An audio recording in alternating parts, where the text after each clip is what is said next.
झारखंड में वैक्सीनेशन की धीमी रफ्तार, केंद्र ने राज्य के साथ की समीक्षा बैठक में की गई वैक्सीन की बर्बादी पर चर्चा।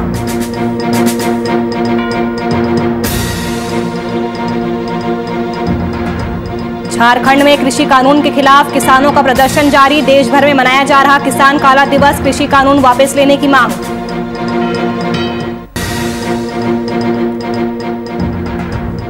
बेगूसराय में इंस्पेक्टर की कार्यशैली पर भड़के जेडीयू विधायक, ग्रामीणों ने लगाया सीआई पर रिश्वत मांगने का आरोप, सीआई ने किया इनकार।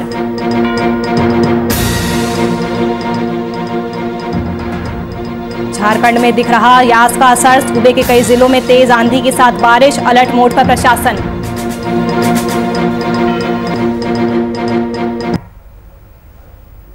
नमस्कार, वीआईपी न्यूज देख रहे हैं आप, मैं आपके साथ नुपुर सक्सेना। रुक करते हैं खबरों की ओर। एक और जहां झारखंड में कोरोना संक्रमण के मामलों में काफी कमी देखने को मिल रही है, तो वहीं दूसरी तरफ वैक्सीनेशन की रफ्तार धीमी हो गई है। बीते दिन केंद्र ने राज्यों के साथ टीकाकरण की प्रगति की समीक्षा की। बैठक की अध्यक्षता केंद्र स्वास्थ्य सचिव ने की थी।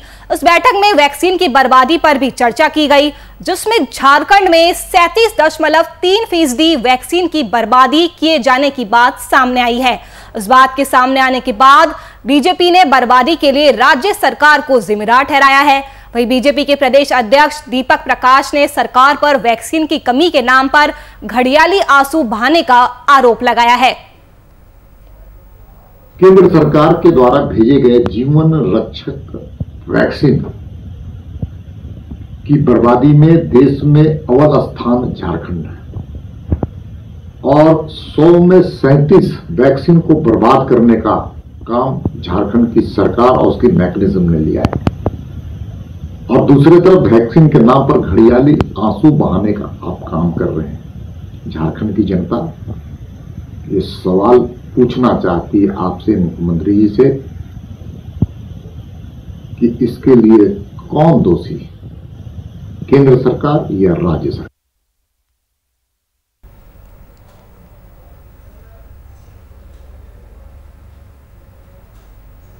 नई दिल्ली में चल रहे किसान आंदोलन के 6 महीने पूरे होने के अवसर पर संयुक्त किसान मोर्चे के आह्वान पर आज देश भर में किसान काला दिवस मनाया जा रहा है। किसानों के इस प्रोटेस्ट को देश की दर्जन भर से ज्यादा विपक्षी पार्टियों ने भी अपना समर्थन दिया है। झारखंड की बात करें तो झारखंड में कांग्रेस दल के तमाम पदाधिकारी और विधायक ने संक्रमण को देखते हुए अपने घर पर काला झंडे और बिल्ला लगाकर किसानों के समर्थन में वो खड़े हुए हैं। इस दौरान कांग्रेस की ओर से केंद्र सरकार से तीनों कृषि कानून वापस लेने की मांग की गई है। देश के 62 करोड़ किसानों के समर्थन में आज कांग्रेस पार्टी सहित कई विपक्षी दल आज का दिन काला दिवस के रूप में मना रहे हैं। ऐसा इसलिए क्योंकि पिछले 6 महीनों में जिस प्रकार से देश के किसान आंदोलनरत हैं और केंद्र की सरकार लगातार मुख्य मुद्दों से जिस प्रकार किसानों को भटकाने का काम कर रही है, जिस प्रकार जनतंत्र में जनता के आवाज को केंद्र की सरकार दबाने का प्रयास कर रही है। किसान आंदोलन की आड़ में सियासी रोटियां सेकने वाले विपक्षी दलों पर बिहार बीजेपी ने जोरदार हमला किया है।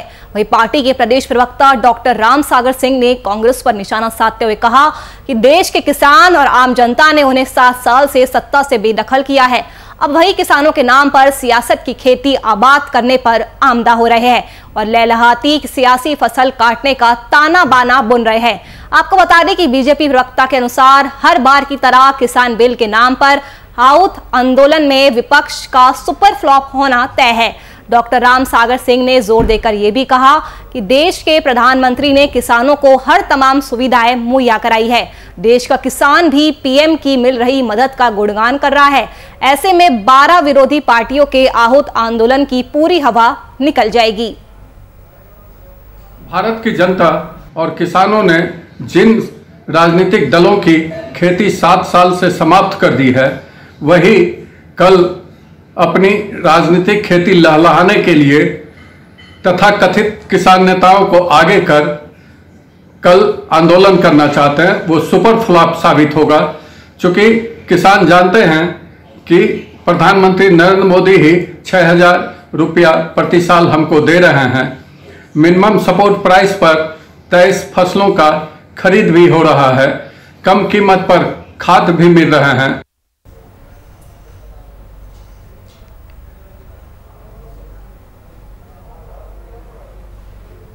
झारखंड में कोरोना वायरस मामलों में कमी देखने को मिल रही है। राज्य में लगातार घटते संक्रमण के मामलों को लेकर झारखंड के प्रदेश जेडीयू ने केंद्रीय स्वास्थ्य मंत्री डॉक्टर हर्षवर्धन को पत्र लिखकर केंद्र सरकार और स्वास्थ्य कर्मियों की सराहना भी की है। जेडीयू के प्रदेश प्रवक्ता सागर कुमार ने पत्र में झारखंड के लिए एंटी फंगल ड्रग और कोरोना वैक्सीन का कोटा बढ़ाने की मांग भी की है। साथ ही अपने पत्र में उन्होंने राज्य में वैक्सीनेशन में तेजी लाने की मांग की है।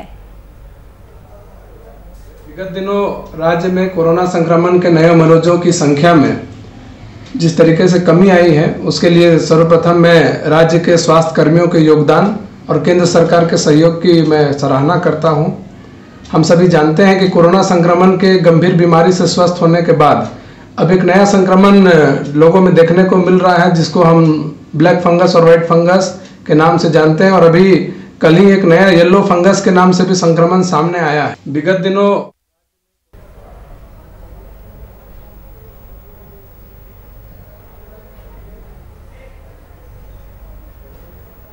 बढ़ते हैं आगे और बात करते हैं तूफान यास की।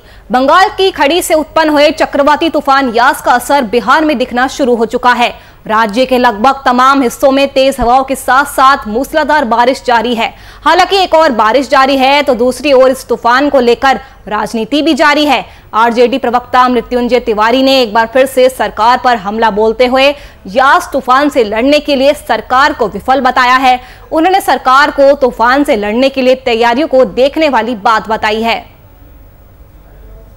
चक्रवाती तूफान यास को लेकर के सरकार ने सभी विभागों को अलर्ट पर किया है और सरकार ने जो तैयारी की है, इसका प्रभाव ज़्यादा से ज़्यादा ना पड़े, कोई क्षति ना हो, लेकिन सरकार की सारी तैयारी हर समय संकट काल में धरी की धरी रह जाती है।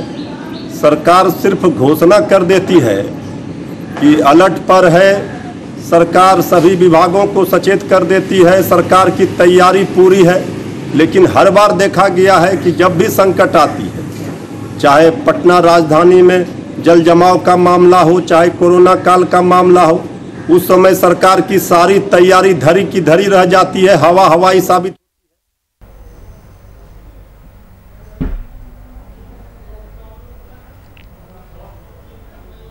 बेगूसराय के मटियानी से जदयू विधायक राजकुमार सिंह सर्कल इंस्पेक्टर की कार्यशैली पर भड़क गए और गुस्से में उन्होंने सीआई को चेतावनी दे दी। साथ ही कहा कि ये लास्ट वार्निंग है, अपनी कार्यशैली में सुधार लाइए। दरअसल ब्लॉक के सीआई भागीरथ प्रसाद से वहां के ग्रामीण काफी परेशान हैं। ग्रामीणों के अनुसार वे हर काम के लिए रिश्वत मांगते हैं। वहीं इसकी शिकायत ग्रामीणों ने विधायक राजकुमार सिंह से कर दी, जिसके बाद विधायक सीआई पर भड़क गए। वहीं मामले के विषय में युवक ने बताया कि आपसे बनवाने के लिए सीआई साहब 100 रुपए लेते हैं, साथ ही और भी कामों के लिए रिश्वत मांगते हैं। वही शिकायत के बाद विधायक ने सीआई से पूछा कि क्या इसमें सच्चाई है, लेकिन सीआई भागीरथ प्रसाद ने आरोपों को गलत बता दिया। ब्लेम कुछ नहीं, आप पैसा लेते हैं इसलिए लगा रहा है। ये बोलिए जो हम पैसा लेते हैं सर से, आप पैसा बात कीजिए, ब्लेम नहीं बोलिए। सब वसूली हो जाएगा, आपसे रिक्वेस्ट है, सारा वसूली हो जाएगा, सरकार वसूल लेगी और जेल में अलग डाल देगी। ऐसा कीजिएगा, हम रिकमेंड कर देंगे आप करें।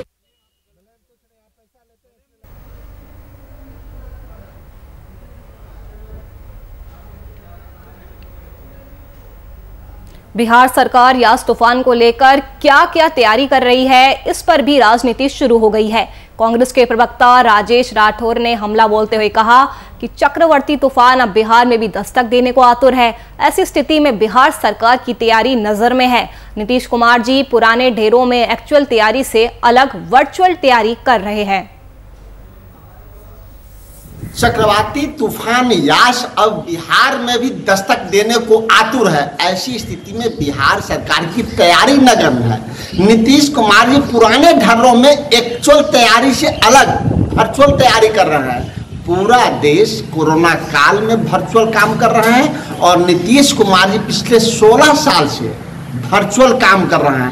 एक्चुअल में धरातल पर कुछ दिखाई नहीं देता। कभी बाढ़ से पहले, सुखाड़ से पहले, महामारी से पहले आज तक सरकार की कोई तैयारी रही नहीं है। इसीलिए तो बिहार लगातार कोरोना से कम, बाढ़ से कम, सुखाड़ से कम, तूफान से कम और नीतीश कुमार का मार। बिहार में मौसम विभाग ने बंगाल की खाड़ी में बहुत भीषण चक्रवाती तूफान यास के बनने के संबंध में ब्लू अलर्ट जारी किया है। अगले 24 घंटों में पड़ोसी राज्य यानी ओडिशा, पश्चिम बंगाल में इसके दस्तक देने की उम्मीद है। वहीं बंगाल और झारखंड से सटे कई जिले चक्रवाती तूफान से प्रभावित होंगे। अधिकारियों के मुताबिक बिहार के लगभग सभी जिलों में गरज के साथ तेज बारिश और बिजली गिरने की संभावना है। चक्रवात यास 26 मई और 27 मई को तेज होगा। अधिकारी का मानना है कि इन दोनों दिनों के दौरान हवा की गति 60 से 70 किलोमीटर प्रति घंटे के बीच रहने की आशंका है। इस दौरान इन 2 दिनों में तापमान 12 डिग्री सेल्सियस तक भी गिर सकता है। सर, यास तूफान कहां तक पहुंचा है और किन किन राज्यों में अलर्ट जारी किया गया है? सबसे पहले तो बताएं कि यास तूफान है अभी साइक्लोनिक स्टॉर्म के फॉर्म में है और स्टिल वो बे ऑफ बंगाल में है। 26th इवनिंग को कोस्ट मीन्स पारादीप और सागर आइलैंड के बीच क्रॉस करने के चांसेज है। और हम बात करेंगे बिहार के लिए, तो बिहार में जो वर्षा की संभावना बन रही है वो 27, 28, 29 ये 3 दिनों सबसे ज़्यादा वर्षा बिहार में हो सकती है। और ज़्यादा जगहों पे मॉडरेट रेन होगी, लेकिन कहीं कहीं हैवी रेन की भी चांसेस बन। सरकार की ओर से भले ही मजदूरों को मनरेगा काम को लेकर आश्वासन दिया गया हो, लेकिन मजदूरों की परेशानी कम होने का नाम ही नहीं ले रही। ताजा मामला बिधा प्रखंड के सेमराबारी पंचायत में देखने को मिला है, जहां पंचायत में मनरेगा योजना से हो रही पोखर निर्माण में मजदूर के बदले जेसीबी से पोखर निर्माण का काम किया जा रहा है और मजदूर बेरोजगार बैठे हुए हैं। ऐसा नहीं है कि इससे संबंधित अधिकारी को जानकारी नहीं है, जानकारी तो है, लेकिन कमीशन के चक्कर में वे भी चुप बैठे हुए हैं। बैंक से किस तरह से योजना राशि की निकासी हो रही है? ये बा कि सेमरबारी पंचायत के करे बसोली गांव में 4-5 गो 6 गो पोखरा खोनाइल बस सब जेसीबी से खोना था। आई काम हमर लगा के हमने के आसरा रहा कि मजदूर लगा के खोनवाई लो तो हमने के बाल बच्चा परिवार बात भूखे ना मरी। बड़ा जेसीबी से खोना रहा बा और खोनबो कैल हो। बोलला पर कहत लो कि हमने के पंचायत में दूसरे आदमी के बोले वाला हो। जे भी भाई सब पानी के बहाव बन के खेत में मोरी चिरवाओ तो लोग जितना पोखरा खोराइल सब जेसीबी से खोनाइल बा। सर, मैं लाल साहब यादव पंचायत सेमरबारी ग्राम करैया बसोली से। देखिए, हमारे बाहर से आए हुए कम से कम 2-3 महीने हो गया और मैं सोचा कि गांव में कुछ रोजगार मिलेगा तो 2 पैसा कमाएंगे, उससे मतलब बीवी बच्चे भी खाएंगे, हम लोग भी खाएंगे। तो हमारे गांव में कुछ रोजगार तो आया है, जो पोखरा खोदने वाला तो हमारे मनरेगा से, तो जो भी खुदाई हो रहा है सब जेसीबी से हो रहा है। अच्छा, तब बताइए, जब जेसीबी से खुदाई होगा तो आम पब्लिक का मतलब जैसे जनता लेबर हो। वहीं अब झारखंड में भी चक्रवर्ती तूफान यास का असर दिखना शुरू हो गया है।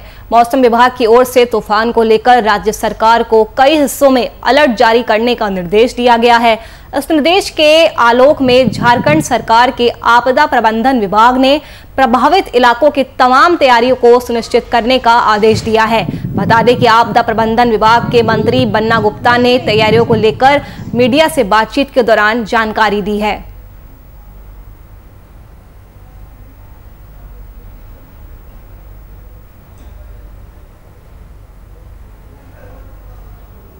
कन्नौज जनपद से ग्रामीणों का आपस में मारपीट का वीडियो वायरल हुआ है। ये घटना जनपद के सौरिक थाना क्षेत्र के सकरावा की है, जहां विवाद सुलझाने को लेकर गांव में बैठी पंचायत में जमकर मारपीट हुई। सूत्रों के मुताबिक विवाद का कारण 4 दिन पहले हुई शादी का टूटना बताया जा रहा है, जिसको लेकर 2 पक्षों में जमकर लात घूंसे चले। घटना की सूचना पाकर पुलिस ने मौके पर पहुंचकर पूरे मामले की जानकारी हासिल की।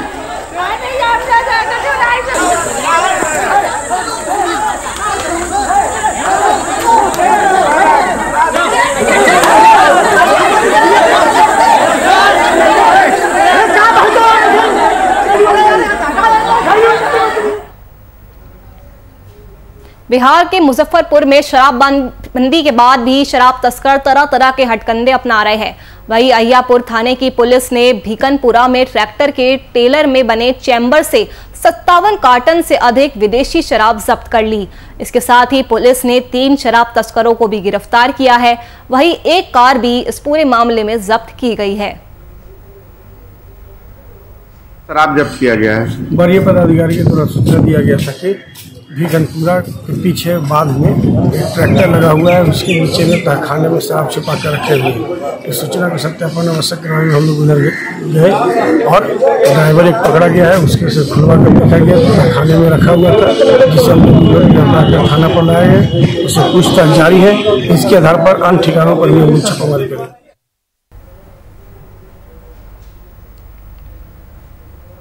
कोरोना को रोकने के लिए लगे लॉकडाउन में आम लोगों की मदद के लिए कई समाजसेवी लोग और संगठन मदद करने के लिए सामने आ रहे हैं। ऐसी ही एक चेहरा लखीमपुर खीरी से सामने आया है, जहां स्थानीय पत्रकार कपिल गुर्जर लोगों की मदद के लिए तैयार है। चाहे किसी निर्धन परिवार में किसी बेटी की शादी हो या फिर लॉकडाउन में तैनात पुलिस कर्मियों को पानी पिलाना हो, कपिल अपना मदद का हाथ हमेशा आगे बढ़ा रहे हैं। हरदोई में एक गरीब परिवार की बेटी की शादी में धन और अन्य सामग्रियां उपलब्ध करवाकर कपिल ने शादी भली भांति संपन्न करवाई। कपिल की ओर से की गई ये मदद भी लगातार रूप से उसकी सराहना की जा रही है। कल मैं कोशिश भी किया कि सबके पास मैं अपनी बात रखूं, फेसबुक के माध्यम से, व्हाट्सएप के माध्यम से लोगों तक बात अपनी पहुंचाऊं। लोगों तक मैंने बात अपनी पहुंचाई, लेकिन आजकल कोई भी व्यक्ति गरीब के लिए तैयार और खड़ा नहीं होता है। जब मैंने जमीनी स्तर आके देखा कि मामला क्या है, जब मैंने आज वहां पर आके देखा तो बहुत ही गरीब परिवार है और काफी समस्या में जूझ रहा है, काफी दिक्कतें हैं। मैं चाहूंगा कि हमारे साथ में जो कैमरामैन बक्सर में पुलिस की दबंगई का वीडियो तेजी से वायरल हो रहा है, जहां खाद्यान्न वितरण वाहन को शव उठाने के लिए जबरन जब्त किया गया और उसका विरोध करने पर चालक से पुलिस ने मारपीट भी की। बताते चले कि पूर्व में लॉकडाउन में सब्जी के दुकानदारों के हरी सब्जियों को पुलिस ने नाली में फेंके जाने और विक्रेताओं के साथ मारपीट का वीडियो उसका वायरल हुआ था। और अब दूसरी घटना ये है जो कि सोनवर्षा ओपी थाना क्षेत्र के राज्य खाद्य निगम के गोदाम से डोर स्टेप डिलीवरी वाहन को जबरदस्ती शव धोने के पुलिस द्वारा जब्त कर लिया गया है। वहीं इसका विरोध करने पर पुलिसकर्मियों के द्वारा वाहन चालक से मारपीट का मामला सामने आया। वहीं इस घटना के बाद हुए हंगामे के कारण डोर स्टेप डिलीवरी का कार्य प्रभावित हो गया है। मामले में गोदाम प्रबंधक के द्वारा निगम के जिला प्रबंधक और जिला प्रबंधक के द्वारा डुमराव अनुमंडल पद अधिकारी को पत्र लिखकर कड़ी प्रतिक्रिया दर्ज कराई गई है।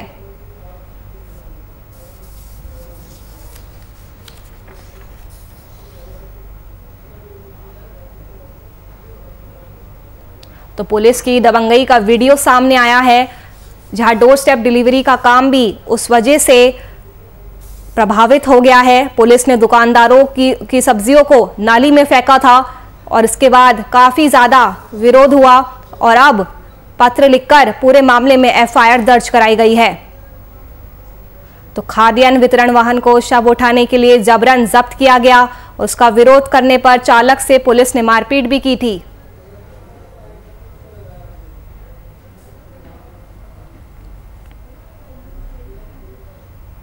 इसी बीच एक बड़ी खबर सामने आ रही है। बड़ी खबर आपको बता दे सीतापुर से सामने आ रही है। सीतापुर में तेज रफ्तार का कहर देखने को मिला है। बड़ी जानकारी आप तक पहुंचा रहे हैं। तेज रफ्तार का कहर देखने को मिला है सीतापुर में, जहां कार और बाइक में जोरदार टक्कर हुई है। तो सड़क हादसे की खबर, जहां कार और बाइक में टक्कर हुई और इस टक्कर में 2 लोगों की मौत भी हो गई है। तेज रफ्तार का कहर देखने को मिला है। टक्कर में 2 लोगों की मौत हो गई है। पूरी घटना मोहम्मदाबाद के मोल्हेपुर की बताई जा रही है। तो बड़ी जानकारी आप तक पहुंचा रहे हैं और इस पूरी घटना के बाद कार ड्राइवर मौके से फरार हो गया है। तो बड़ी जानकारी आप तक सीतापुर से पहुंचा रहे हैं, जहां पर तेज रफ्तार का कहर देखने को मिला है। इसी खबर पर हमारे संवाददाता सतीश जायसवाल हमारे साथ जुड़ चुके हैं। सतीश, कैसे हुआ ये हादसा, पूरी जानकारी दीजिए। ये सिदौली रोड पर मोहम्मदाबाद मोल्हेपुर के निकट की बात है। सामने से तेज से आ रही थी बोलेरो ने बाइक को टक्कर मार दी, जिसमें दो लोग मौके पर ही मौत हो गई और ड्राइवर चालक जो भाग निकला। गाड़ी को पुलिस हिरासत में ले लिया गया है, आगे की कार्रवाई की जाएगी। सतीश, कोई घायल भी हुआ है इस घटना में या सिर्फ 2 लोगों की मौत हुई है? जो 2 लोगों की मौके पे मौत हुई है, 2 लोग घायल हुए हैं जिनको जिला अस्पताल भेजा गया है। और पुलिस अधिकारी का क्या कुछ कहना है इस पूरे मामले को लेकर? पूरी छानबीन करके जो कार्रवाई की जाएगी, मौके पे जो भागे हैं उनको गिरफ्तार किया जाएगा। बोलिए। चलिए, शुक्रिया सतीश तमाम जानकारी हमसे साझा करने के लिए।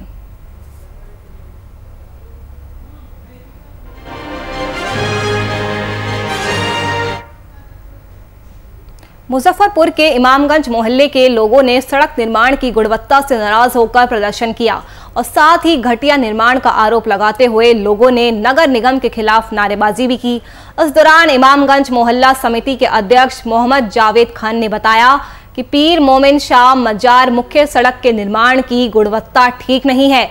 इसके लिए निगम और जिला प्रशासन को आवेदन देकर शिकायत की गई थी, लेकिन प्रशासनिक स्तर पर कोई कार्रवाई नहीं हुई। साथ ही प्रदर्शन के दौरान मोहम्मद शमी, शंकर राम, अख्तरी खातून ने यह भी बताया कि बारिश का मौसम शुरू हो गया है। सड़क पर जल जमाव के कारण लोगों के आने जाने में काफी परेशानी का उन्हें सामना करना पड़ता है। 1 हफ्ते में गुणवत्ता को ठीक कर निर्माण कराने की मांग लोगों ने प्रशासन से की है और अगर ऐसा नहीं होता है तो मोहल्ला समिति की ओर से कोरोना के प्रोटोकॉल्स का पालन करते हुए अनिश्चितकालीन धरना दिया जाएगा। जब भी बारिश होता है लोग को आने जाने में कठिनाई होता है। बच्चे लोग यहाँ पर कई बार गिर गए हैं। पिछले साल तो मरने से कई लोग बचे हैं। यहाँ पर गिरने के कारण पानी 2 फीट से ज़्यादा यहाँ पर जमा हो जाता है। आसपास के लोग को भी आने जाने में मतलब मुख्य सड़क है ये, बालूघाट जाने का भी मुख्य सड़क यही है। और इमामगंज हजरत दाता पीर मोमिन शाह का मज़ार है। यहाँ पर बहुत ज़्यादा श्रद्धांजलि लोग आते हैं। यहाँ बाबा के मज़ार पर मदरसा है, मस्जिद है, यहाँ पर ईदगाह है। इसके कारण यहाँ पर लोग का भारी मात्रा में आवागमन। क्या कारण है निर्माण रुक गया जी? देखिए, ये 7 निश्चय योजना से ये काम हो रहा था। वर्ष 2018-19 का ये NIT संख्या 8 में 36 क्रमांक 36 नंबर योजना है। ये पूरा मामला है 7 निश्चय योजना, मुख्यमंत्री सड़क योजना का ये अंतर्गत काम होना था। 18-19 का योजना है, लेकिन अभी तक इसका काम नहीं किया जा रहा है। जब इसका काम हो रहा था हमने जय को बुलाया, जय को बुला करके उसको दिखाया कि आपने मिट्टी पर ढलवा रहे हैं। जय बोला कि इसमें सोलिंग है, जो हमारे पास वीडियो भी है इसका। उसके बाद भी हमने जाके नगर आयुक्त से मिला कि भैया इनको देखा कि आप काम करवाइए, तो इसके काम कैसे रुका? बोले कि जय आपके गए वहाँ काम, उसको जय ने रुकवाया कि नहीं इसमें अगर सोलिंग नहीं है, जय जिसकी नहीं है। बिहार में कोरोना महामारी को लेकर सरकार ने लॉकडाउन लगाया है। ऐसे में पुलिस प्रशासन की टीम नियमों का पालन करवाने के लिए काफी एक्टिव है। वहीं कुछ असामाजिक तत्वों द्वारा खुलेआम नियमों की धज्जियां उड़ाई जा रही है। ये ताजा मामला समस्तीपुर का है, जब बाजार में लोगों की भीड़ देखकर जब पुलिस नियमों का पालन करवाने पहुंची तो ग्रामीणों ने उन पर ही हमला कर दिया। वहीं लोगों ने पत्थरबाजी कर पुलिस वालों को खदेड़ दिया। हमला होते ही पुलिस वाले वहां से किसी तरह अपनी जान बचाकर भागने में सफल रहे।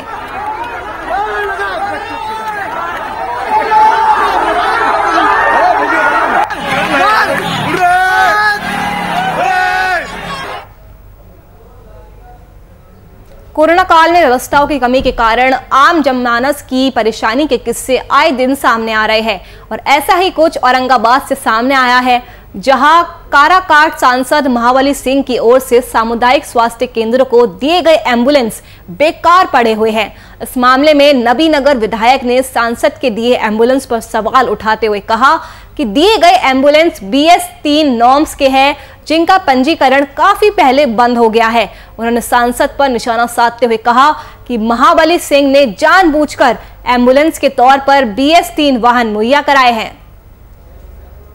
अब देख रहे हैं कि छपरा में पप्पू भाई रूढ़ी जी का बहुत सारा एम्बुलेंस पकड़े, लेकिन वो एम्बुलेंस ऑन रोड है।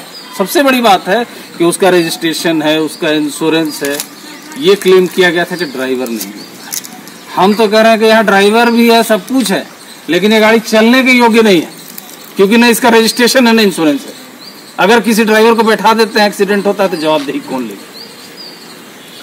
ये तो कंप्लीट फेलियर है बिहार सरकार का।